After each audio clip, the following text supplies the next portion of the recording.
அஸ்ஸலாமு அலைக்கும். Welcome to Khairun's kitchen. காலை நேர ராஜ உணவில் நாங்கள் ஃபஸ்ட்டு எடுத்துக்கிட்டது எம்டி ஸ்டொமக்கில் health drink muskmelon, dry fruit and nuts. இதோட பேரிச்சம்பழமும் சேர்த்துக்கிட்டோம். இந்த மாதிரி எடுத்துக்கிட்டோம் அப்படின்னா நம்மளுக்கு சத்து மாத்திரை தேவைப்படாது. அதான் நான் சொல்ல வர்றது. எம்டி ஸ்டொமக்கில் காஃபி டீ அவாய்ட் பண்ணிவிட்டு இந்த மாதிரி எடுத்துக்கலாம். கார்ன் ஸ்டீம் பண்ணி எடுத்துக்க போகிறேன். அதோட ஃப்ரூட்ஸில் மாதுளம்பழம் எடுத்துக்கலாம்.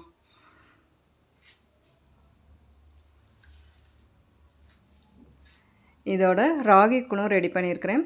நாட்டு சக்கரை சேர்த்துக்கிட்டேன். இப்போ காலை நேர ராஜா உணவு அசம்பிள் பண்ணிடலாம். 1 கப் ராகி கூழ், மாதுளம்பழம், அடுத்து மக்காச்சோளம், தேங்காய், பேரிச்சம்பழம், ராகிக்கூழ் மேலே தூவிவிட பிஸ்தா. இதுதாங்க எங்களுடைய காலை நேர ராஜ உணவாக இருந்தது. இன்ஷா அல்லாஹ் அடுத்த வீடியோவில் பார்க்கலாம்.